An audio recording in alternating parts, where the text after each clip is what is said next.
cewa a cikin taurarin haifuwarsa, a cikin taurarin haifuwar mutum, idan Neptune ya sauka a burjin Hutu, idan Neptune ya sauka a burjin Hutu, wannan taurarin yana da kyau sosai. Me yake kawowa ga wanda yake da irin wannan taurarin? Wannan mutane suna da baiwa sosai na istijaba. Baiwa na istijaba yana tare da shi. Duk wanda ya zamanto yana da Neptune kuma yana da taurari wanda yake da alaƙa da kyau da shi, amma idan wani taurari ya yi kallo mara kyau da shi, ya riga ya lalata darajarsa. Ina fatan gane. Amma in dai babu wani taurari da ya yi kallo mara kyau da shi, idan mutum a cikin taurarin haifuwar mutum, idan mutum yana da Neptune ya sauka burjin Hutu, wannan yana da baiwa na istijaba. Saboda kar ku manta, wannan Neptune da kuka gani na shi ma istijaba ne. Shi ma istijaba ne. Idan ka yi amfani da wani nakunkuna, idan baya tasiri a jikinka, to shamsu ɗinka ya riga ya samu matsala da wannan. Domin duk wanda ka ga yana da wato shamsu ya samu tarbiɗi ko muƙabala da Neptune nasa, irin waɗannan mutane idan sun yi amfani da abu ko sun yi addu'a ko sun yi amfani da abu, za ga abu baya tasiri a jikinsu. Sai mutum ya ce wai yana ta yin jalabi amma baya tasiri a jikinsa. Wannan abun shine yake kawowa in dai ya riga ya samu alaƙa mara kai da shi. Amma idan mutum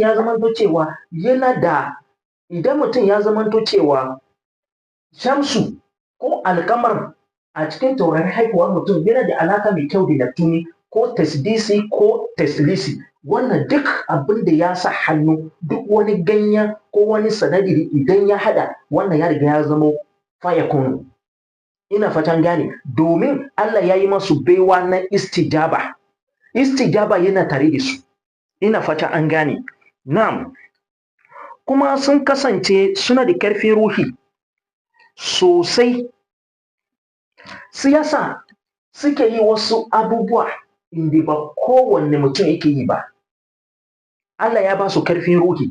Misali yanzu idan ka samu wanda ya zamanto yana da Neptune a cikin wannan taurari, a cikin wannan burjin, yana da Neptune a burjin Hutu, kuma aka ce a cikin taurarin haifuwarsa shamsu yana nan gurin, ko ya zamanto shamsu yana nan gurin. Ina fatan gane. Kaga wannan shamsu ya yi wa wannan Neptune kallo mai kyau, wannan shi ma ya yi masa kallo mai kyau, ko ya zamanto shamsu yana nan, shi ma ya yi tasdisi da shi, ko ya zamanto shamsu yana nan, shi ma ya yi tasdisi da wannan Neptune. Wannan idan mutum yana da shamsu ko alƙamar a cikin wannan burjai guda hudun nan, wannan mutum sai samu irin wannan baiwa, inda zai dinga aikata abin da ba kowa da kowa ne zai iya aikata ba. Domin irin wannan halakan yana da ƙarfi sosai. Irin waɗannan mutane idan suke da irin wannan halakan, su ne za su dinga yin tunanin abu a cikin zuciyarsu, abin da suke yin tunanin kuma zai dinga faruwa a take. Ina fata an fahimta. Kuma ga wanda yake da Neptune a nan, waɗannan taurari yana da alaƙa mai kyau da shi, duk abin da suke so su yi a rayuwa sai sun aikata. Irin waɗannan mutane, bari in baku wani misali. Idan mutum yana da Neptune a nan, yana da ƙarfi sosai, aka ce wai kana da shamsu a nan, ya samu taslishi da shi. Irin waɗannan mutane Allah ya yi masu baiwa na su aikata abin da suke so, domin irinsu za su iya shiga su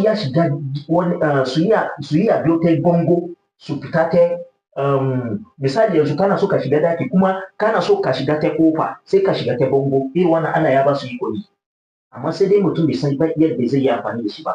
Amma duk wanda yake da irin wannan alaƙar, shamsu ya samu taslisi da Neptune, zai aikata abin da ba kowa da kowa ne zai iya aikata ba. An riga an kulle gida, an sa sakata, an kulle, shi yana da iko ya shiga cikin gidan ba tare da sai ya biyo ta bakin kofa ba. Ina fata an fahimta. Amma akwai hanyoyin da mutum ya san yadda zai yi amfani da shi, inda mutum yana da irin wannan baiwa zai yi amfani da shi. Allah ban ya samu dace.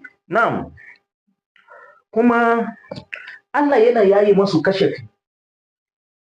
Waɗannan mutanen da suke da Neptune Hanan, Allah yana yi masu baiwa na gane idan suna gani abin da ba kowa da kowa ne zai iya gane abin da